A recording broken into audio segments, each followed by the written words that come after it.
The night had settled in, bringing with it a bone-chilling cold that seeped through every layer of clothing, leaving nothing untouched. The streets were nearly deserted, save for the occasional car that sped by, its headlights cutting through the darkness before fading into the distance. Emily, a 12-year-old girl with a slender frame and eyes that held the weight of far too many years, huddled in a shadowed doorway, seeking refuge from the biting wind. Her thin jacket offered little protection against the cold, but it was all she had. She wrapped her arms around her knees, trying to hold in the small amount of warmth left in her body. Emily had been on the streets for almost a year now. It was a hard, unforgiving life, but it was the only one she knew.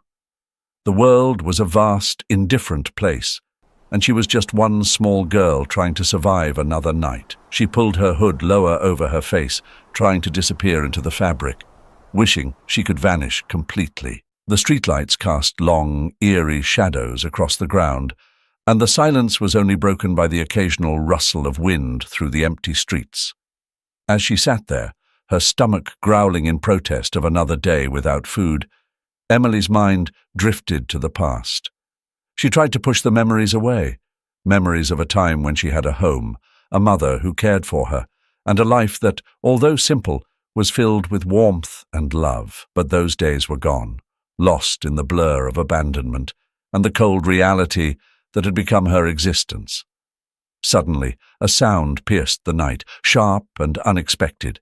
Emily froze, her heart pounding in her chest. It was a cry, desperate, filled with fear. "Help! Please, someone help me!" The voice, though faint, carried the urgency of someone in trouble.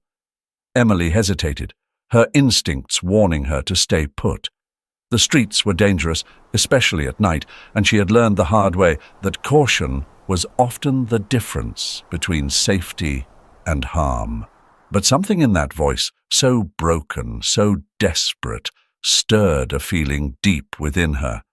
It was a sound she knew all too well, the sound of someone who had lost everything.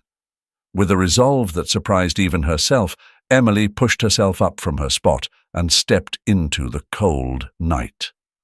Her legs were stiff from sitting too long, but she forced them to move, driven by an inexplicable need to help. The cry had come from a nearby alley, one of those narrow, dark passages that cut between the buildings like a scar. The alley was almost completely black, save for a single flickering street lamp at the far end. Emily's heart raced as she entered the alley, her footsteps echoing softly off the brick walls. She squinted into the darkness, trying to make out where the voice had come from. And then she saw her, a figure lying on the ground, motionless except for the slight movement of her chest as she struggled to breathe. Emily hurried over, her breath visible in the frigid air. It was an elderly woman, her face pale and twisted in pain. Her clothes, once elegant, were now dirty and torn, and a small pool of blood had begun to form beneath her. "Ma'am, are you okay?" Emily asked, her voice shaking slightly. She knelt beside the woman, unsure of what to do. The woman's eyes flickered open, and she looked up at Emily with a mixture of relief and fear. "Thank God," the woman gasped. "I've fallen. I think I've broken something. I can't move." Emily glanced around, but there was no one else in sight. It was just the two of them in this dark, forgotten corner of the city. Panic rose in her chest, but she forced herself to stay calm. "Don't worry. I'm here. I'll help you," she said. She quickly pulled out an old cell phone she had found a few weeks earlier, its screen cracked but still functional. She dialed 911 with trembling fingers, and when the operator answered, Emily explained the situation as clearly as she could. "There's a woman. She's hurt. She fell in an alley off of Main Street," Emily said, her voice tight with anxiety. "Please, send help quickly." The operator assured her that an ambulance was on its way and asked Emily to stay with the woman until it arrived. Emily hung up the phone and turned back to the woman, who was watching her with eyes filled with pain and gratitude. "What's your name?" Emily asked gently, hoping to keep the woman awake and talking. "Grace. Mrs. Grace," the woman replied, her voice barely above a whisper. "And you, dear?" "Emily," she answered simply.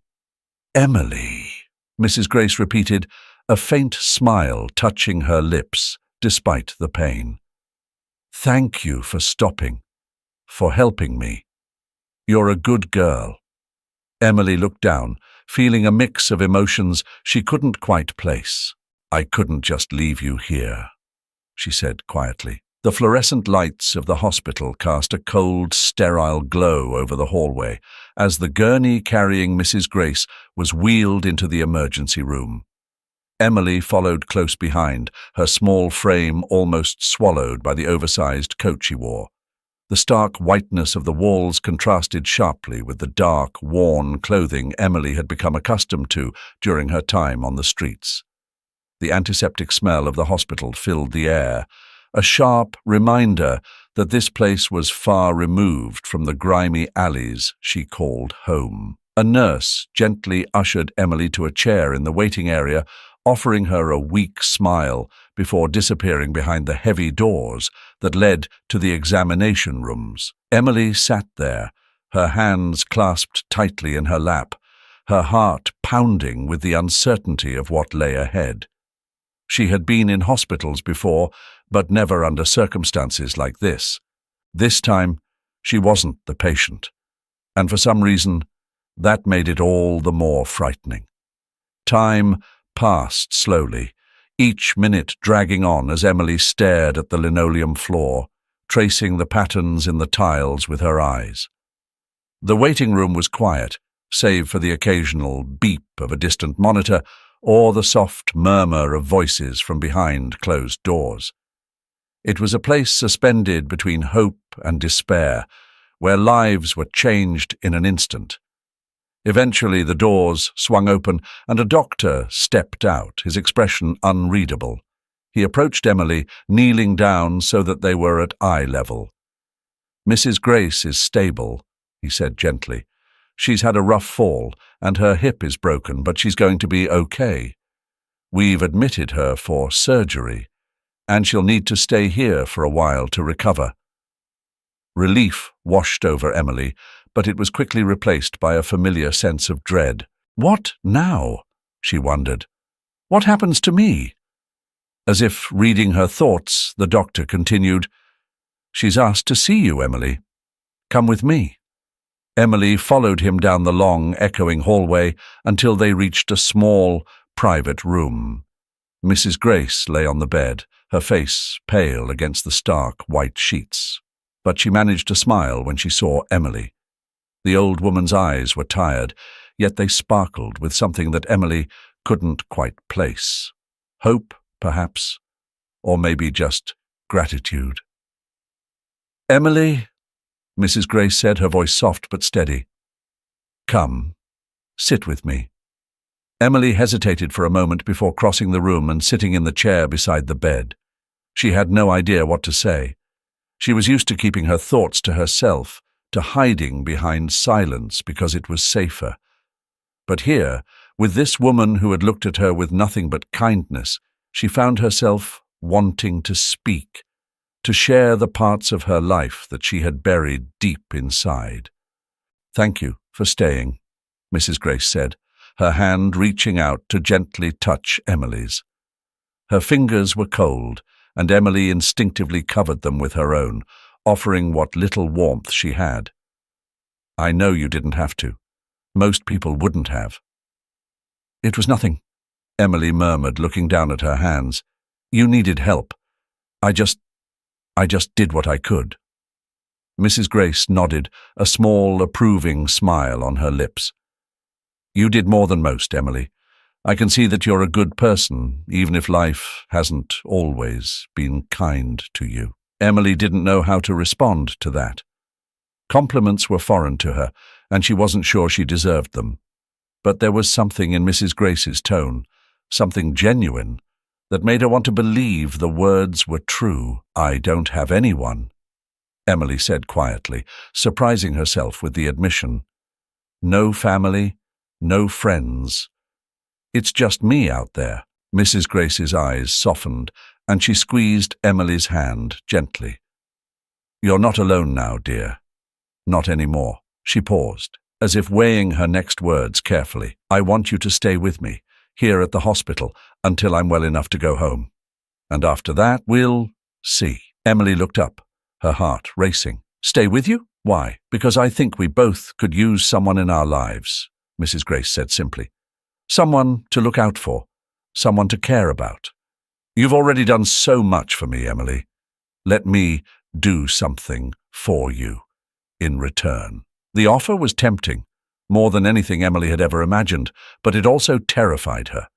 She had been on her own for so long, had learned to rely on no one but herself. The idea of depending on someone again, of risking the pain of being left behind, was almost too much to bear. But as she looked into Mrs. Grace's eyes, filled with nothing but sincerity, Emily felt something shift within her. Maybe, just maybe, this was a chance. A real chance at something better. Before she could second-guess herself, Emily nodded. Okay, she whispered. I'll stay. Mrs. Grace smiled, the tension in her face easing slightly. Good, she said. I'll call someone I trust. An old friend, Mr. Stevens.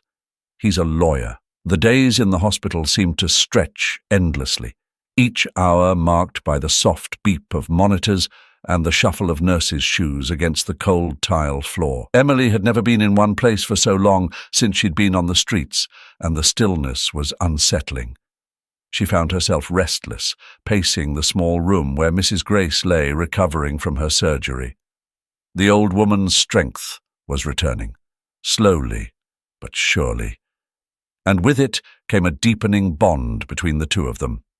It was during one of those quiet afternoons, the kind where the light outside was grey and muted, that Mrs. Grace decided to address the growing tension she had sensed in Emily. The girl had been unusually quiet, her thoughts clearly tangled with worry. Mrs. Grace noticed the way Emily's fingers twisted in the fabric of her sweater, the way her eyes seemed to dart to the window, as if she was already considering running before anything could go wrong. Emily, Mrs. Grace called softly, her voice breaking through the girl's troubled thoughts. Emily looked up, startled out of her reverie. Mrs. Grace patted the chair beside her bed. Come sit with me, dear. We need to talk. Emily hesitated, then crossed the room and sat down. Her posture was tense, shoulders hunched as if bracing for bad news.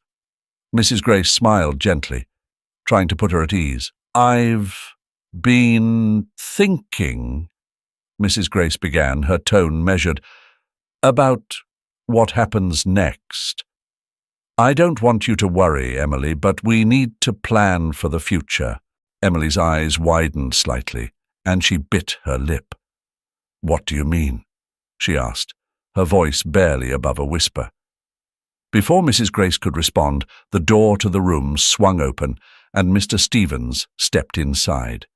The lawyer, a tall man with a head of greying hair and an air of quiet authority, nodded a greeting to Emily before turning his attention to Mrs. Grace. You asked for me, Mr. Stevens said, his voice professional, though tinged with genuine concern. Mrs. Grace had been a long-time client and friend, and he took her affairs seriously. Yes, thank you for coming on such short notice, Mrs. Grace replied, then looked at Emily, who was watching the exchange with growing apprehension. I've been telling Emily that we need to think about her future, about what we can do to make sure she's taken care of. Emily's heart skipped a beat, fear mingling with a flicker of hope. What do you mean? She asked again, her voice steadier now but laced with uncertainty. Mrs. Grace took a deep breath, her eyes softening as she spoke. Emily, you've been through more than any child should ever have to endure. You saved my life that night in the alley. If you hadn't found me, I don't know if I would have made it. I owe you more than just my gratitude. I want to ensure that you have a secure future, a real chance at happiness. Mr. Stevens frowned slightly, sensing where the conversation was headed. "Grace, you're not suggesting—" "I am," Mrs. Grace interrupted firmly. "I want to change my will. I want Emily to be included in it." The room fell into a heavy silence. Emily stared at Mrs. Grace in disbelief, the implications of what she had just said slowly sinking in. Mr. Stevens, however, wasn't as easily swayed.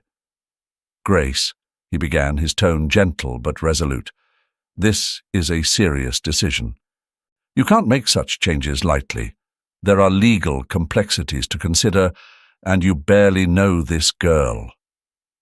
Mrs. Grace's expression hardened, though her eyes remained kind as she turned to Emily. "You're right, Stevens," she said, her voice calm but unyielding. "It is a serious decision, but it's also the right one." Emily felt her heart pounding in her chest. She had spent so long guarding herself against the world, against the pain of losing the few people she'd ever loved. The thought of being wanted, of being part of something, was almost too much to hope for.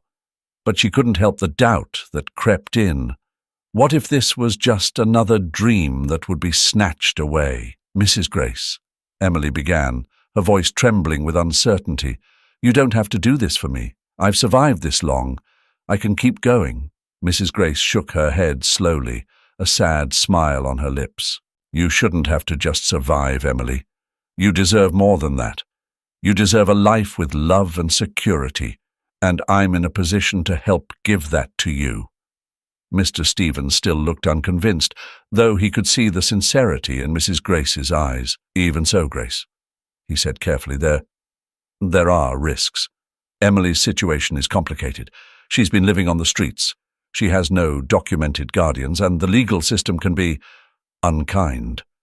We have to approach this cautiously." "I understand that," Mrs. Grace replied, her voice softening but losing none of its resolve. "But this girl risked her life to help me. She has nothing and no one. I won't let her go back to that. She saved me, Stevens. The least I can do is ensure she has a future, with or without me." Emily felt a lump forming in her throat, tears prickling at the corners of her eyes. She looked at Mrs. Grace, trying to find the right words. "Why?" she whispered. "Why would you do this for me?" Mrs. Grace reached out, taking Emily's hand in her own. Her grip was gentle but steady, as if trying to anchor the girl's drifting heart. "Because you matter, Emily," she said quietly. "You've already proven that you're strong, but you shouldn't have to be strong alone. I'm offering you a family, a home, something you can rely on. If that means changing my will to make sure you're taken care of, then so be it." Mr. Stevens sighed, rubbing a hand over his face. He knew Mrs. Grace well enough to recognize when she had made up her mind. "All right," he said finally, meeting her gaze. Emily nodded, the tears she'd been holding back finally spilling over. For the first time in what felt like forever, she allowed herself to believe that maybe, just maybe, she wasn't as alone as she had thought. The soft hum of the hospital's HVAC system was the only sound as Emily sat in a stiff plastic chair, her hands clasped tightly in her lap. She stared at the floor, trying to steady her breathing, while the events of the past few days churned in her mind. The door to Mrs. Grace's room creaked open, and a woman in a crisp, dark suit entered. Her shoes clicked lightly against the linoleum as she approached, her expression neutral yet professional. "You must be Emily," the woman said, her voice warm but tinged with formality. "I'm Ms. Thompson from Social Services." Emily looked up, meeting the woman's gaze. She nodded slightly, unsure of what to expect. Ms. Thompson pulled up a chair and sat across from her, close enough to establish a connection, but far enough to respect the boundaries of a child who had known too little safety in her life. "I understand this must be a lot for you to take in," Ms. Thompson began, her tone measured. but I'm here to help figure out what's best for you. We're going to talk a little about your situation, and I want you to be honest with me, okay?" Emily swallowed hard and nodded again. Honesty. It seemed simple, but there were things she had kept buried for so long that bringing them to the surface felt like reopening old wounds. Still, she knew that this was necessary. If she wanted to stay with Mrs. Grace, she had to trust this woman, at least a little. "Can you tell me about how you ended up here?" Miss Thompson asked, her pen poised above a notepad, though her focus remained on Emily. Emily took a deep breath, her voice shaky as she began to speak. I've been on the streets for almost a year," she started. "My mum, she disappeared. I waited for her, but she never came back. I was put in a foster home, but it was awful. The other kids, they weren't nice, and I didn't feel safe. So I ran away. I thought it would be better to be on my own." Ms. Thompson listened intently, her eyes softening with every word. "That sounds really tough, Emily," she said gently. "It's important that you feel safe. Do you feel safe with Mrs. Grace?" Emily hesitated, her thoughts swirling. She thought of the nights in cold, dark alleys, the constant hunger, and the fear of being caught and sent back. Then she thought of Mrs. Grace, how the old woman had looked at her with nothing but kindness, and how, for the first time in what felt like forever, Emily had felt a glimmer of hope. "Yes," Emily finally replied, her voice more certain. "I do. Mrs. Grace. She's been really kind to me. I don't want to go back to the streets." Ms. Thompson nodded, making a note. "I understand, Emily, and we're going to do everything we can to make sure you're in a place where you're safe and cared for." There was a brief knock at the door, and Mrs. Grace, sitting up in her hospital bed, gestured for Ms. Thompson to enter. The social worker stood and moved to the bedside, her expression professional but kind. "Mrs. Grace, I'm here to discuss the situation with Emily," Ms. Thompson said, her tone respectful but firm. "Given your recent surgery, we need to ensure that you're capable of providing the care she needs." Mrs. Grace straightened slightly, her determination clear despite her frail appearance.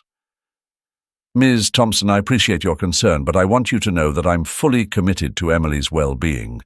I may be recovering, but I have the resources and support to ensure she's looked after. Emily needs stability, and I intend to give that to her." Ms. Thompson studied her for a moment, then nodded. "I can see that you care deeply for her. This process will involve several steps, including an assessment of your home and your ability to meet Emily's needs. It's not going to be quick, but it's necessary to make sure we do what's best for her." Mrs. Grace's gaze didn't waver. "I'm prepared to do whatever it takes. Emily deserves a chance at a better life, and I intend to give her that." The room fell silent as Miss Thompson made a final note, then looked up with a small smile. "For now, Emily can stay with you, Mrs. Grace, while we continue our assessment. It's just the first step, but it's important." A wave of relief washed over Emily, and she let out a breath she didn't realize she'd been holding. Mrs. Grace reached out and gently took Emily's hand, giving it a reassuring squeeze. "Thank you, Miss Thompson," Mrs. Grace said, her voice calm but filled with quiet resolve. "We won't let you down."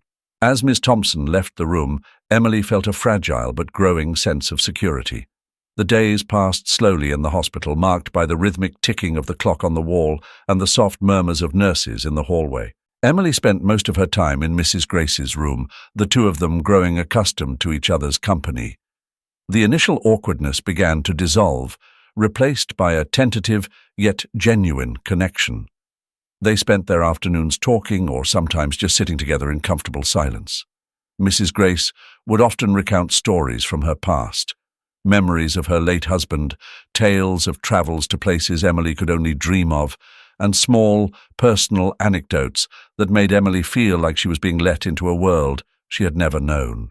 One evening, as the sun dipped below the horizon, casting a warm, orange glow into the room, Mrs. Grace turned to Emily with a thoughtful expression. "You've been very quiet today, dear. Is something on your mind?"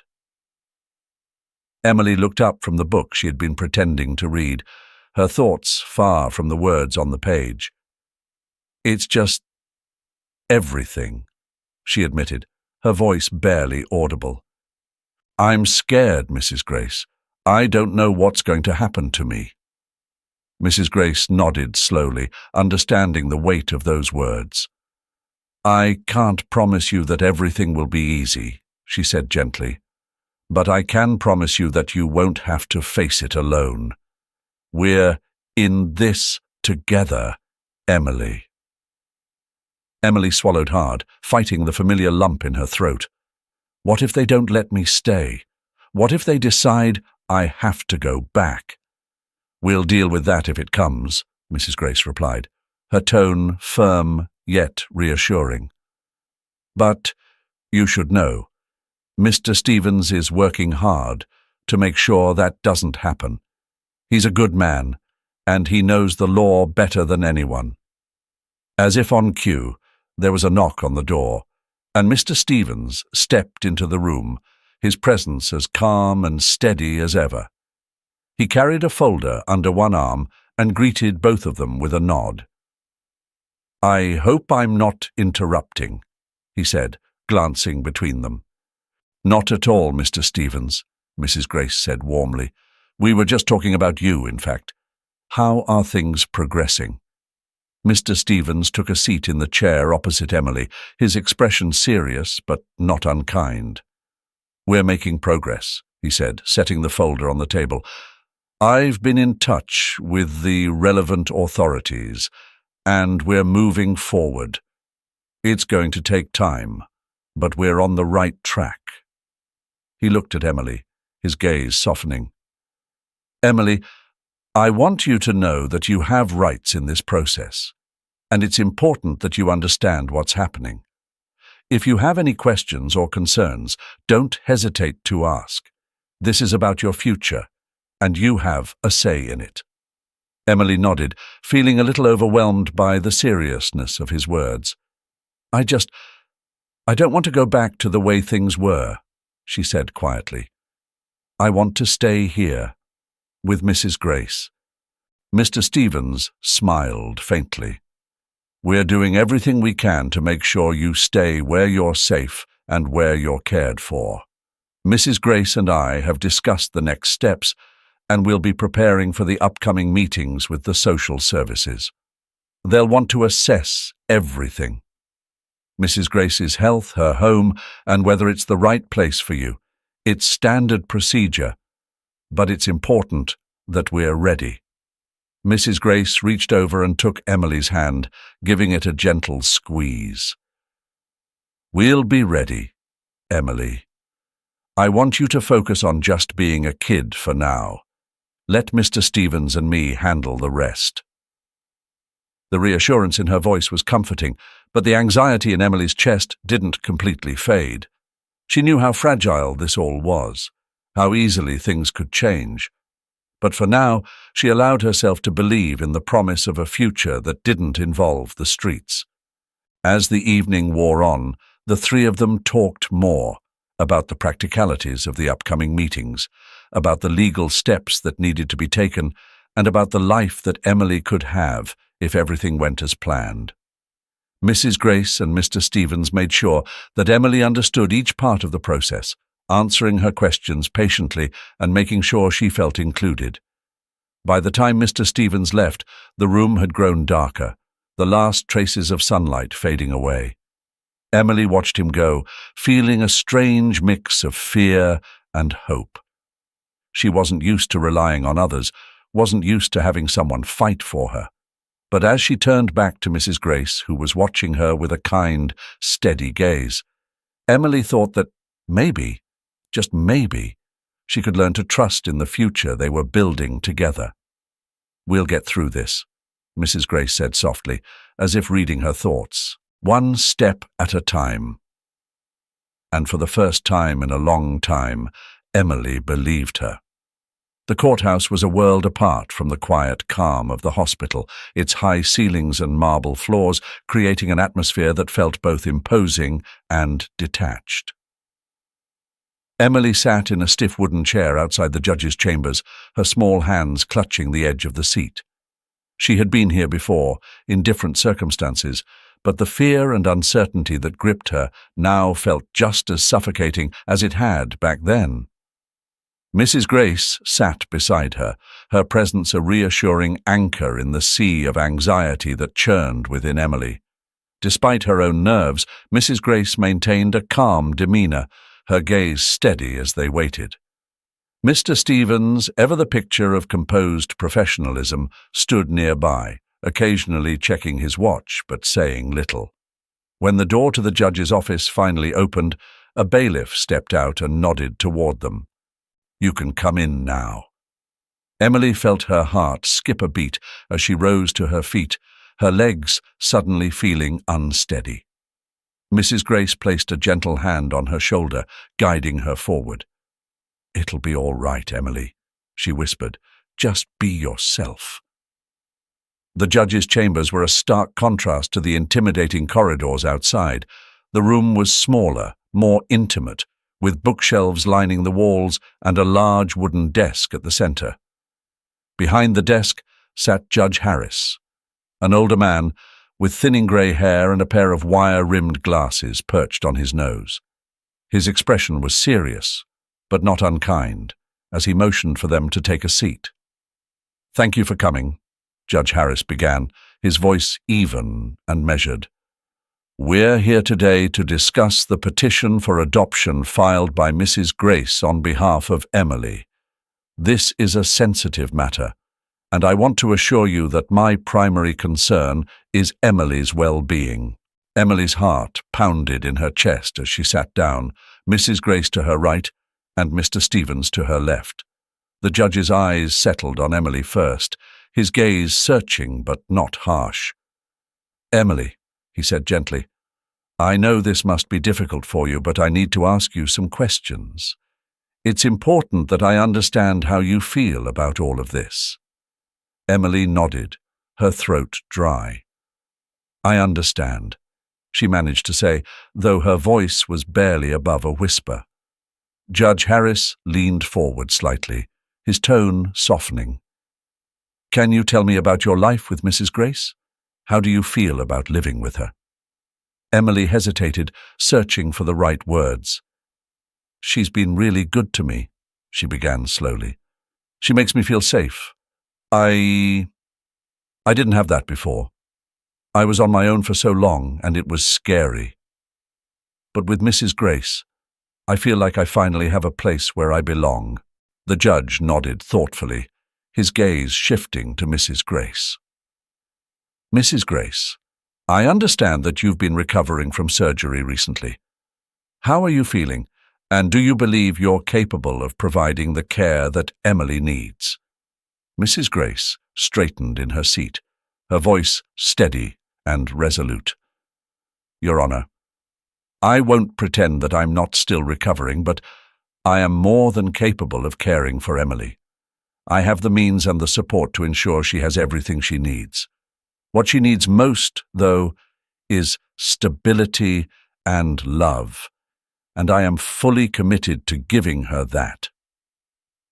Judge Harris regarded her for a long moment, then turned to Mr. Stevens. "Mr. Stevens, as Mrs. Grace's legal representative, what assurances can you provide regarding Mrs. Grace's ability to care for Emily, both now and in the future?" Mr. Stevens cleared his throat, his tone calm and confident. "Your Honor, Mrs. Grace has significant resources at her disposal, including a support network of family and friends who are ready to assist if needed. Furthermore, her financial situation is secure, and she has already taken steps to ensure that Emily's future is well provided for." The judge seemed to weigh this information carefully, his eyes narrowing slightly as he considered the implications. There are concerns, of course, about Mrs. Grace's age and health. However, I also recognize the importance of the bond that has formed between her and Emily. He paused, glancing between them, as if searching for something unspoken.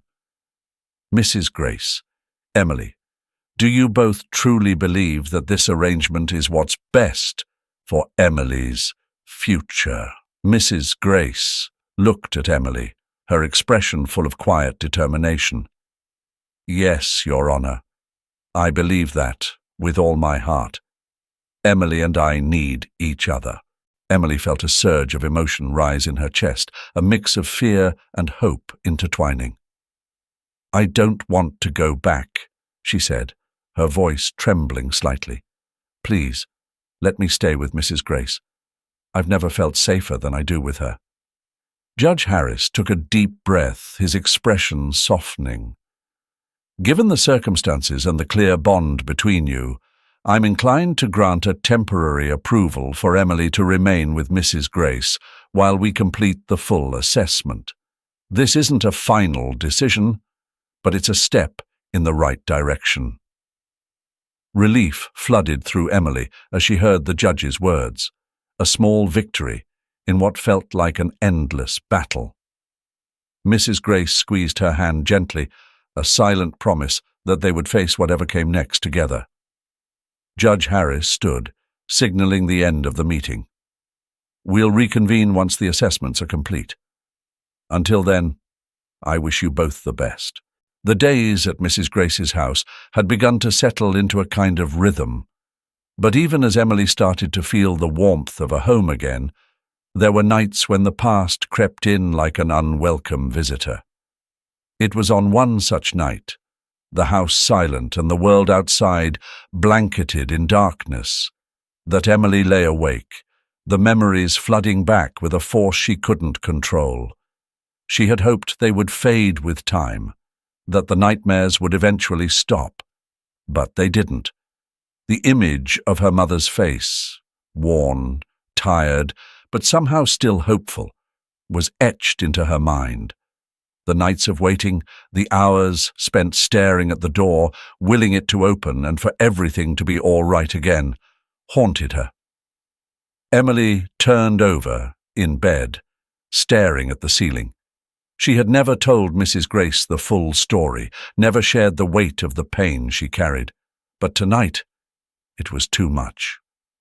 She slipped out of bed and padded softly down the hallway to Mrs. Grace's room. The door was slightly ajar, and she hesitated for a moment before gently knocking. Mrs. Grace, are you awake? Emily whispered. There was a rustling from within, and then the soft glow of a bedside lamp illuminated the room. Emily, dear, come in. Mrs. Grace's voice was calm, as if she had been expecting this. Emily stepped into the room, feeling small and vulnerable. She perched on the edge of the bed, avoiding Mrs. Grace's gaze. I can't sleep. The nightmares, they're back. Mrs. Grace sat up, her face full of concern, but also something deeper, understanding. Do you want to talk about it? She asked gently. Emily nodded, her throat tightening as she tried to find the words. It's just... I keep seeing her. My mum. I remember the nights she didn't come home, and I would wait and wait, thinking maybe this time she would walk through the door. But she never did. And then, when they took me to the foster home, I thought maybe she was dead, but no one ever told me anything. It was like she just vanished. Mrs. Grace reached out, taking Emily's hand in hers, offering a comforting squeeze. I'm so sorry, Emily. That's a lot for anyone to carry, especially alone. Emily finally met her eyes, tears brimming. What if it happens again? What if you go away too? Mrs. Grace's heart ached at the fear she saw in Emily's eyes.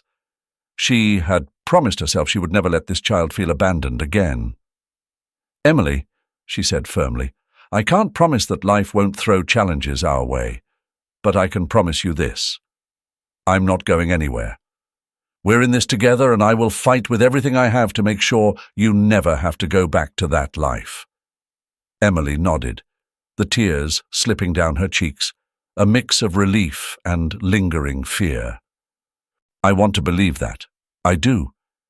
But sometimes it's just so hard." Mrs. Grace pulled her into a gentle embrace. "I know it is, sweetheart, but we have to take it one day at a time. And remember, the past can't hurt you anymore.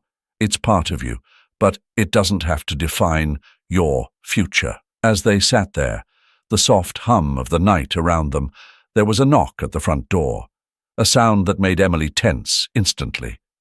Mrs. Grace, sensing her anxiety, gently released her and stood up. "Stay here, Emily. I'll see who it is." But Emily couldn't stay put. She followed Mrs. Grace down the hallway, her heart pounding as they approached the door.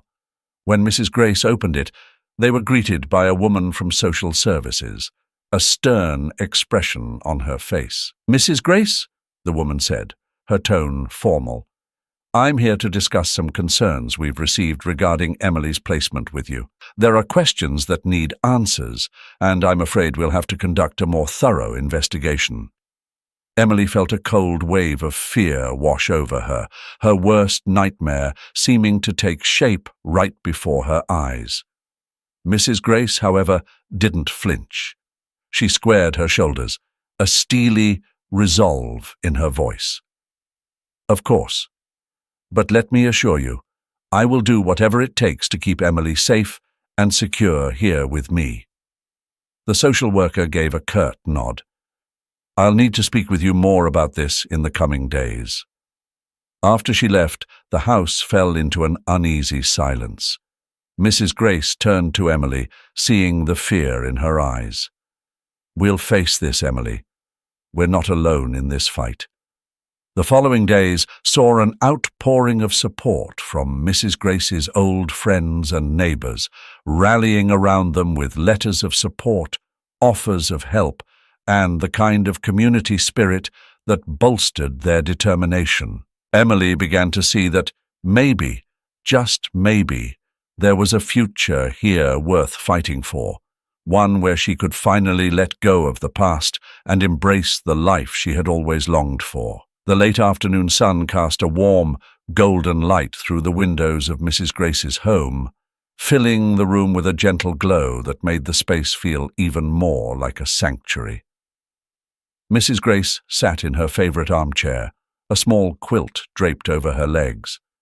Her recovery had been slow but steady, and each day she felt a bit stronger, a bit more like herself. Across from her, Emily was curled up on the couch, a book open in her lap. They had settled into a comfortable routine, one that had begun to feel natural, as if they had been living together for much longer than a few short months. "Emily," Mrs. Grace said softly, her voice carrying the hint of a smile, "how's that book you're reading?" Emily looked up, her eyes brightening at the question. "It's really good. I've never read anything like it before. It's about a girl who, well, she kind of reminds me of me. She's trying to figure out who she is, where she belongs." Mrs. Grace nodded, understanding the unspoken connection Emily had with the story. "I'm glad you're enjoying it. Finding stories we can relate to can be comforting, even when things are tough." They shared a quiet moment, the kind that had become more frequent as Mrs. Grace's strength returned. Emily had become an integral part of Mrs. Grace's life, and their bond had only deepened through the challenges they had faced together. The fear that had once gripped Emily seemed to have loosened its hold, replaced by a cautious optimism that perhaps, just perhaps, things might work out after all. Their quiet was interrupted by the sound of the front door opening, and moments later, Mr. Stevens stepped into the room. He was carrying a briefcase, his expression serious, but tinged with something that looked almost like hope. "Good afternoon," he greeted them, nodding to each in turn. "I have some news." Mrs. Grace straightened in her chair, her heart quickening slightly. Emily put her book aside, her attention fully on Mr. Stevens. "There's been a development," Mr. Stevens continued, taking a seat. "I've been reviewing your case, Mrs. Grace, and I've discovered something that could work in our favor, a legal technicality, if you will. It appears there's a precedent that could allow us to bypass some of the more rigorous hurdles we've been facing with the adoption process." Mrs. Grace raised an eyebrow, intrigued but cautious. "What kind of technicality?" Mr. Stevens smiled faintly.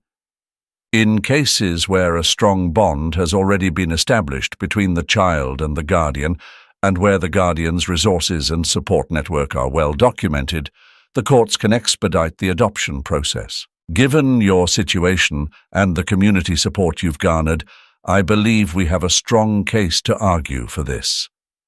Emily glanced between them, trying to grasp the significance of what Mr. Stevens was saying. "Does that mean we won't have to wait as long?" she asked, hope edging into her voice. "That's exactly what it means," Mr. Stevens replied. "If the judge agrees, we could have the final decision much sooner than expected." Mrs. Grace felt a wave of relief wash over her.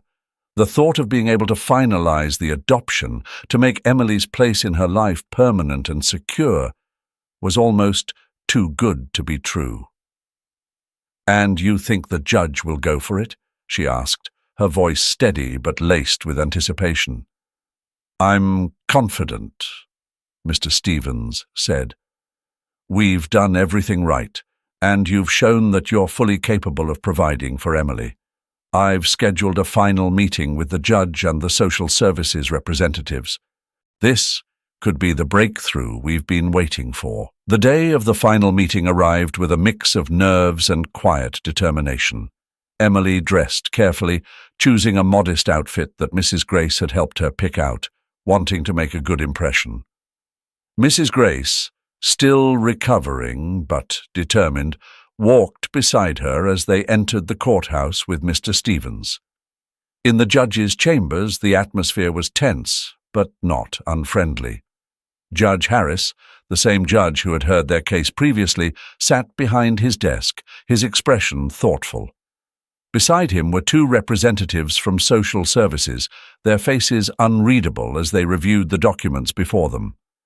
Mr. Stevens began by presenting the case, laying out the legal arguments with the precision and confidence that had become his hallmark. He spoke of the bond between Mrs. Grace and Emily, the stable environment Mrs.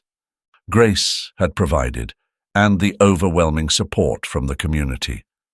When it was Mrs. Grace's turn to speak, she did so with a quiet strength. "Your Honor," she began, her voice unwavering, "Emily is already a part of my life, a part of my family. I've done everything in my power to create a home where she feels safe, loved, and supported. This is where she belongs, and I'm committed to being there for her, now and in the future." Emily felt a lump rise in her throat, but she swallowed it down, focusing on the judge's reaction. Judge Harris listened intently, his gaze moving from Mrs. Grace to Emily, and back again. After what felt like an eternity, he nodded slowly. "I've reviewed the case carefully," Judge Harris said, his voice carrying the weight of the decision he was about to make. "Given the circumstances and the evidence presented, I'm inclined to approve the adoption." A wave of emotion swept over Emily as the words sank in. It was over. The fear, the uncertainty, it was all behind them now. She was home. Mrs. Grace reached over, squeezing her hand, and Emily knew, without a doubt, that this was where she was meant to be. As they left the courthouse, The sun was shining brightly, casting a warm glow on the path ahead. The road had been long and fraught with challenges, but together they had overcome them all. Now they could finally look forward to the future, a future they would build together. The early morning light filtered through the curtains, casting a soft glow across Emily's room. She stretched lazily in bed, feeling the warmth of the sunlight on her face. It was the first day of the new school year, and for once, the thought of going back didn't fill her with dread. Instead, there was a quiet excitement, a sense of possibilities she had never felt before. Mrs. Grace had been up early, as always, preparing breakfast in the kitchen. The smell of fresh toast and scrambled eggs wafted through the house, a comforting reminder that this place was now truly home. Emily dressed quickly, pulling on the new clothes Mrs. Grace had bought for her, a simple but neat outfit that made her feel like she belonged. When she entered the kitchen, Mrs. Grace looked up from the stove, her eyes crinkling with a warm smile. "Good morning, Emily. Ready for your big day?" Emily nodded, feeling a flutter of nerves but also an underlying confidence that had been absent in her life before. "I think so," she replied, sliding into her chair at the table. Mrs. Grace placed a plate in front of her, sitting down across from her with a cup of tea. "You're going to do just fine," she said reassuringly. "Just be yourself, and everything else will fall into place." They ate breakfast together, the conversation light and easy. The bond between them had grown stronger with each passing day, and Emily found herself more at ease, more open than she had ever been. There was a new sense of belonging, not just to this house, but to the life they were building together. After breakfast, Mrs. Grace walked her to the front door, giving her a gentle hug. "Remember, Emily, I'm always here if you need me," she said, her voice full of quiet strength. "You're not alone anymore." The walk to school was different this year. Emily's steps were lighter, her head held higher. She was no longer the girl who lurked in the shadows, avoiding attention. Now she was ready to face the world, one step at a time. School itself was an adjustment, but a welcome one. Emily was surprised by how easily she slipped into the rhythm of the classroom, how the structure and routine felt like something she had been missing all along. She even made a few friends, their casual chatter at lunch a stark contrast to the loneliness she had known before. It was during art class that Emily felt a spark she hadn't anticipated. The teacher, noticing Emily's quiet focus, encouraged her to explore her creativity. And as Emily began to sketch, something within her shifted. The act of drawing, of putting pencil to paper, felt like a release, a way to express the emotions she had kept bottled up for so long. When she showed Mrs. Grace her first finished piece, a simple landscape sketch of a tree on a hill, Mrs. Grace's eyes lit up with pride. "Emily, this is beautiful," she said, her voice filled with genuine admiration. "You have a real talent." Those words stayed with Emily, giving her a sense of purpose she hadn't known she needed. She began to draw more, finding solace in the lines and shapes that flowed from her imagination. It was as if each stroke of the pencil was a step further away from her old life and closer to the person she was becoming. As the weeks passed, Emily and Mrs. Grace settled into a new routine. They spent their evenings together, sometimes watching television, other times simply talking about their days. The house, once filled with echoes of loneliness, was now warm with laughter and the quiet contentment of two people who had found their place in the world. One evening, as the sun began to set, casting a golden hue across the sky, Mrs. Grace suggested they sit on the porch. They carried their tea outside, the air cool and fragrant with the scent of blooming flowers. They sat in comfortable silence for a while, watching the sky change colors. Finally, Mrs. Grace turned to Emily, her voice soft. "You've come a long way, Emily. I'm so proud of you." Emily looked at her, feeling the truth of those words deep in her heart. "I couldn't have done it without you," she replied, her voice steady. "You've given me a home, a family, everything I never thought I'd have." Mrs. Grace smiled, reaching over to take Emily's hand. "We've built this together, Emily, you and me, and whatever comes next, we'll face it together." As they watched the last rays of the sun dip below the horizon, Emily felt a sense of peace, a quiet certainty that this was just the beginning. The past was behind them, and the future stretched out before them, filled with promise.